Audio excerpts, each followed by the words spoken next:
So, you bought yourself a new camera, a 360 camera, so you can capture your motorcycle rides from all different angles with the press of one button. But how do you actually get these 360 motorcycle videos to look good? First, we have to take a look at the camera itself and how this captures videos. This is the Insta360 X4. The X4 has two lenses which both captures a 180-degree field of view, which is later stitched together by Insta360's own software using a smartphone or a computer. It also records videos in 8K resolution. Yeah, 8K, that's a lot of pixels. However, these pixels are spread around that 360-degree sphere which is recorded, and most of the time you'll end up using a small part of that circle only, so you're not really gonna get that 8K look when you export your videos. But does it really matter?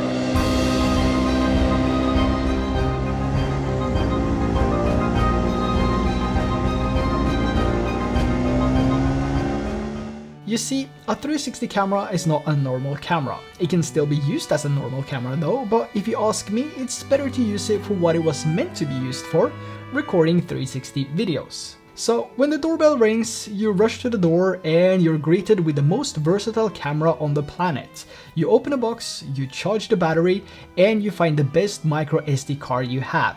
And then you wait.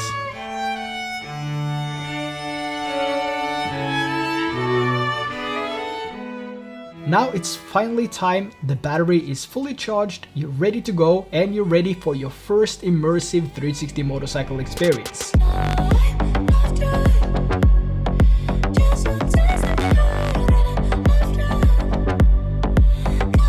So you head out to the garage, mount the camera in a random position with the Insta360 motorcycle clamp you just purchased, and press record.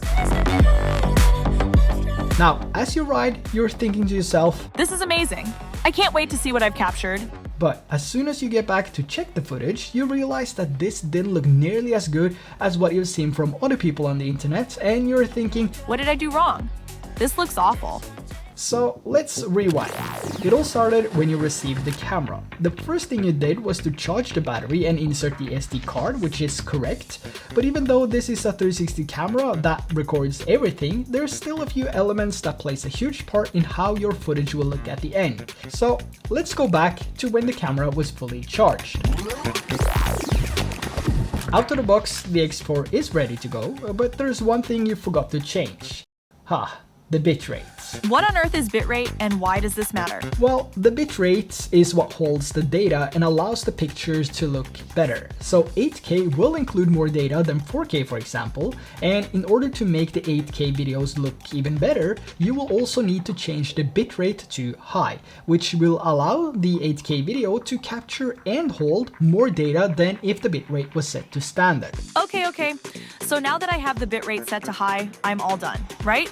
Well, almost. You see, to fully benefit from the 200 megabits that the X4 is capable of, you also need to make sure that the format is set to H.265. But this should be the default format when you receive the camera, but it doesn't hurt to give it a second glance. Thanks. Is there anything else I need to know? Well, in theory, the camera is good to go, but there's another question you have to ask yourself. When and where will you be riding? So regardless of when and where you want to take your next ride, I assume you want your footage to look consistent whether you decide to color grade the video or not. And this is where we have white balance. And a proper good looking video has the same color temperature from start to finish, and the only way to obtain this is to lock the white balance. A typical white balance for daylight, for example, whether it's cloudy or not, is 5500 Kelvin, or somewhere between 5000 and 5500. And the closer towards zero you are, the colder it will look, so more blue.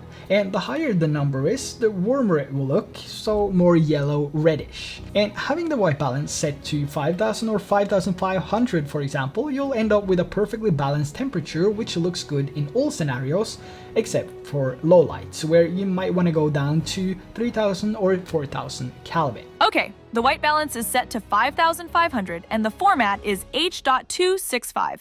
Is there anything else I need to know? As long as the sharpness is set to medium if you want to publish a video straight to social media, you're all set. But if you want to add some corrections in post by tweaking the colors, for example, I would suggest setting the sharpness to low and add the sharpness in post manually.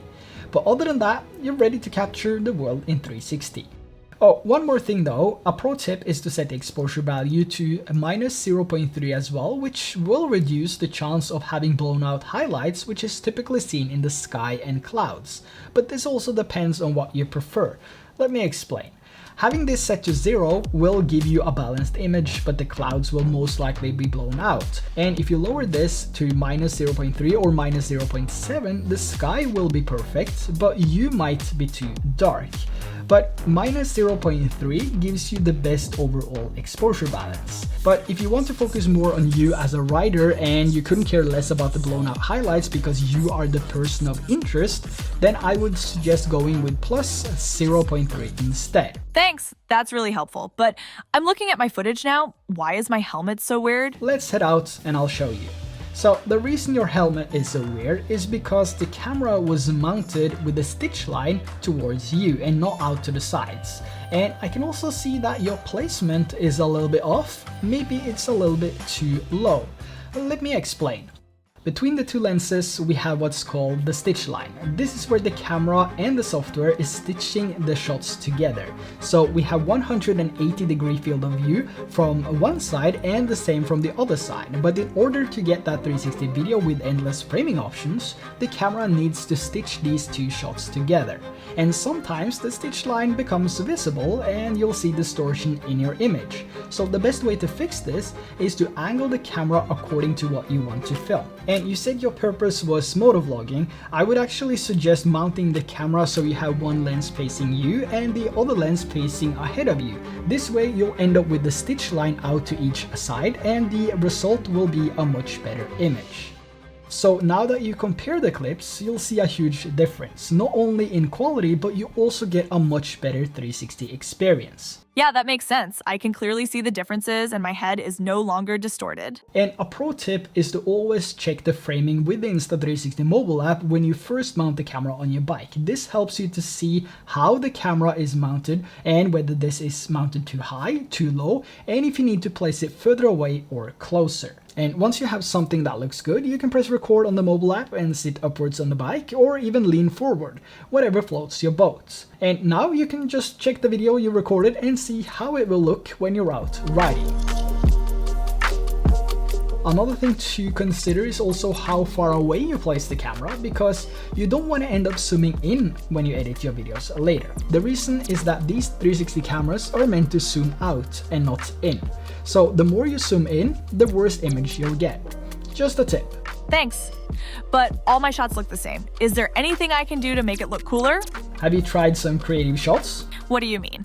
I mean, the X4 is such a versatile camera and you can mount this in all different places without thinking about how you mount it, if you know what I mean, because it records everything. So you can use a selfie stick, for example, with a motorcycle clamp you just bought, and you can mount the camera out to the side, further away from you and further in front of you, or you can also make that GTA 5 style look by mounting the selfie stick backwards. There's literally no limits to what you can capture with the 360 camera. So just mount the camera in a few spots with and without the selfie stick, head out and just see what you get.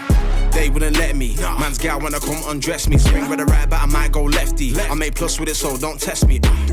They wouldn't let me. Man's gal wanna come undress me. Swing with the right, but I might go lefty. I made plus with it, so don't test me. Nah, you don't impress me. But now that I look at the footage, it still looks bad. I mean, it looks alright. I don't have the distortion on my helmet, but the footage looks just as grainy and bad as before. Why? So the reason you're seeing this, whether this is on the desktop app or the mobile app, is because Insta360 is using a low resolution preview.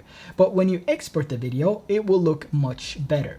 So the advantage with this low res preview is that anyone can shoot and edit 360 videos, almost regardless of how old or new your computer is, which is actually a big deal. Okay, so I exported the clip now. It looks much better, but the image is still bad. What did I do wrong? Well, you probably exported the video with H.264 X4 and the standard bitrate, which is set by default, but if you change it over to H.265, which is the same format you recorded the video with, you also see that we have an option called Dolby Vision, right? Yeah, I see that. What does it mean? this is HDR, or high dynamic range. And this will add that extra boost in quality by reducing some grain, and it will also make the footage look more dynamic with brighter skies, darker shadows, and more contrast. Now, since the X4 has a max bitrate of 200, it's also important to change the bitrate to 200 to get the most data possible. And if you ever want to export the same video but you want to use the mobile app, for example, you also have the same Dolby Vision or HDR option, but you will need to apply this before you hit the export button. And you can find this on the feature list, which is above your timeline, by swiping to the left. And when you enable this, your video will automatically be exported in HDR. So that's how I improve my motorcycle videos. I really hope that you enjoyed today's video, and if you did, make sure to hit that subscribe and like button. And until next time, take care, ride safe, and I'll catch you in the next one. Bye bye.